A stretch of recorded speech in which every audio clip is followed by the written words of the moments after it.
Retour sur les moments forts du MXGP de Sardaigne, dans le sable profond de Rio Lasardo, première manche MX2 d'abord. C'est une nouvelle fois le maître des Foxhole Shots, Sacha Konen, qui s'envole en tête.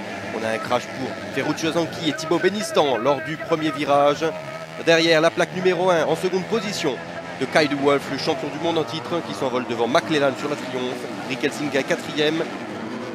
Dans le premier tour, le Français Quentin Prunière qui chutera dans le troisième virage. Devant Camden McLellan, ici à l'extérieur, qui passe à l'attaque très rapidement sur Andrea Adamo. Ça passera pour le pilote numéro 8, devant Simon Lagenfelder, à l'aise dans le sable sarde, qui double d'abord Rick Elsinga et prend ensuite le meilleur sur la plaque rouge du championnat, Liam Everts. À ce moment-là, Simon Lagenfelder qui rentre dans le top 5, en tête de la manche. Sacha Konen qui alors mène, se fait d'abord déborder par Kay de Wolf. Sacha Konen qui tente de suivre et qui vivra un moment fort ici avec une chute à la réception du saut. Costaud, le pilote belge, repartira et finira en 5e position de cette première manche MX2. Kay de Wolf s'impose dans cette première manche MX2 malgré la pression de Camden McLellan dans les derniers tours de course. Simon Lagenfelder est 3e, Andrea Adamo 4e, Sacha Konen 5e et Liam Everts complète le top 6. Derrière, Rick Elsinga et Kaz Valk complètent le top 8. Carlis Résulis et David Braceras, quant à eux, finissent 9e et 10e.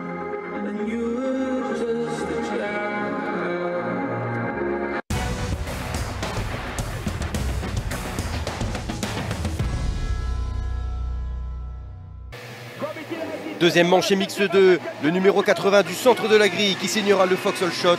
Andrea Adamo, le champion du monde 2023, qui s'envole en tête. Regardez à centre de l'image, Camden McLellan qui à ce moment est presque dernier dans le premier tour. Derrière Adamo, on retrouve rapidement Kaz Valk second, Quentin Prunière 3e. Quentin Prunière qui vivra dans le troisième virage. Un moment chaud ici avec Kay de Wolf, ça passe à l'extérieur. Liam Everts en profite également. Kay de Wolf qui rapidement prendra l'avantage également sur Kaz Valk pour essayer de prendre des commandes de la manche le plus rapidement possible. Ici, regardez à l'extérieur, magnifique vitesse du pilote numéro 1. De Wolf sent les ailes poussées en deuxième manche et MX2 et prend la tête de la manche. Derrière, Camden McLellan qui entame sa remontée. Et pendant ce temps, Kay de Wolf qui fait une erreur. Andrea Adamo en profitera et De Wolf chutera à la seconde position de la manche à cet instant. Derrière, Sacha Konen qui remonte également, ça passe ici sur Liam Everts. Et Kay de Wolf à l'attaque dans les derniers tours qui reprendra son bien la tête de manche. Andrea Adamo qui poussera, mais ça ne suffira pas. Kay de Wolf signe le doublé dans le sable sarde, sa surface de prédilection. Devant Adamo, McLellan 3e, Sacha Konen 4e et Liam Everts 5e. Au classement du Grand Prix, De Wolf remporte les deux manches devant McLellan, Adamo, Lagenfelder, Sacha Konen et Liam Everts complète le top 6. Au championnat, la numéro 1 retrouve la plaque rouge. Kay de Wolf est leader devant Simon Lagenfelder et Liam Everts chute à la 3e position. Andrea Adamo est quant à lui 4e du championnat à seulement 4 petits points.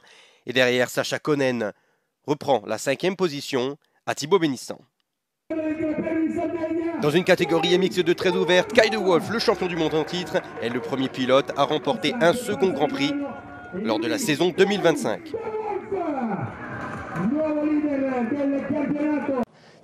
Terminer le week-end comme ça, c'est vraiment magnifique. Surtout pour ma 10e victoire de Grand Prix, c'est assez spécial pour moi. Et spécialement dans le sable, ma surface de prédilection. Avec Camden, on fait premier et deuxième. Je pense qu'on va avoir une partie de golf sympa cette semaine.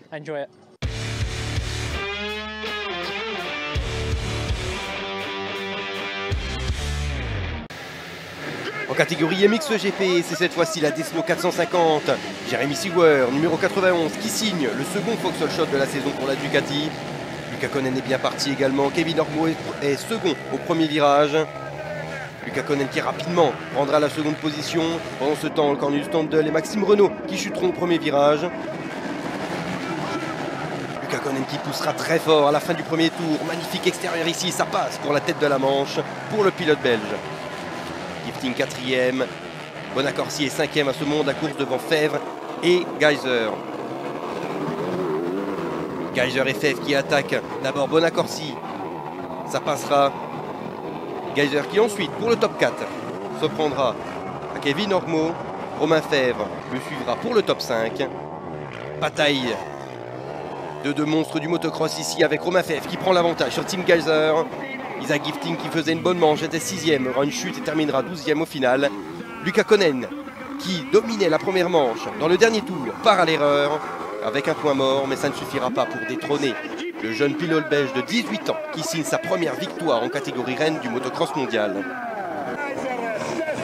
Glenn Koldenhoff et Andrea Bonaccorsi signent une magnifique manche en 2e et 3e position. Romain Fèvre est 4e, Tim Geiser 5e, Ruben Fernandez 6e, Kevin Ormeau 7e et Ben Wasson qui signe sa meilleure manche de l'année, 8e position. Retour en piste de Jeff Erlings ce week-end qui signe son premier point de la saison 2025 en 20e position. Certainement pas ce qu'attend Erlings de lui-même, mais c'est un début.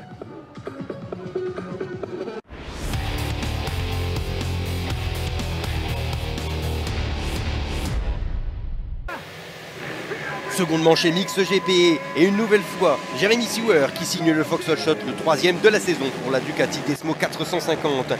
Luca Konen qui chutera au départ, le leader et vainqueur de la première manche. Très rapidement on retrouvera le numéro 84 de Jeff Erlings en 3e, 2e puis première position dans le premier tour. De Boulette est de retour aux affaires dans le sable sarde. Après 3 tours, Isaac Gifting sur les Yamaha JK Racing privé qui prend le leadership de la manche et Mix GP. Derrière, Romain Fèvre et Tim Geiser qui poussent fort sur le pilote néerlandais. Ça passera d'abord pour Romain Fèvre et Tim Geiser dans la foulée. Les deux géants du sport qui chassent cette fois-ci la victoire de manche. Luca Konen qui était revenu en 9e position après sa chute au départ s'accrochera avec Jeremy Seewer ici. Regardez à la réception du show. Grosse chute pour le pilote belge. Il repartira en course, chutera de nouveau et terminera par abandonner cette seconde manche et Mix 2. Devant Romain Fèvre qui prend les commandes de la manche. Tim Geiser qui suit très rapidement Isaac Gifting qui ne peut pas répliquer sur les deux montres du MX GP. Gifting qui subit légèrement la fin de seconde manche MX GP. Et c'est d'abord Glenn Koldenhoff qui prend l'avantage sur le pilote suédois. En fin de manche c'est très chaud entre Fèvre et Geiser, mais Fèvre tient bon et l'emporte. Signe la victoire de manche et la victoire de Grand Prix ici en Sardaigne. Koldenhoff est 3e, Blonderen 4e et Bonaccorsi qui revient en 5e position après une chute au départ. Au classement du Grand Prix, Fèvre l'emporte devant Koldenhoff, Geiser, Bonaccorsi et Kevin Ormeau qui signe un top 5. Au classement du championnat, Tim Geiser garde la plaque rouge sur la Honda Rouge devant Fèvre, Koldenhoff, Luca Konen et Maxime Renault qui malgré un week-end compliqué, qui n'a pas pu prendre le départ de la seconde manche suite à une légère blessure au poumon, conserve sa 5e place.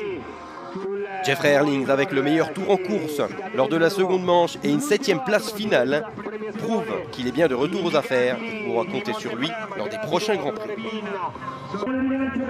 En signant une 22e victoire de carrière, Romain Fèvre signe également la 300e Marseillaise pour les Français en Grand Prix de motocross. Ouais, on a eu une mauvaise journée hier, comme l'année dernière. L'année dernière, on a eu un problème en manche qualificatif où je n'avais pas fini. Hier, j'ai fini 20e, donc hors des points. Aujourd'hui, j'ai vraiment décidé de me reconcentrer. J'ai fait un bon départ en première manche, mais j'ai vraiment mal roulé dans les premières 10 minutes. En seconde manche, j'ai complètement changé mon état d'esprit. J'ai pu rouler très vite dès le début pour pouvoir l'emporter.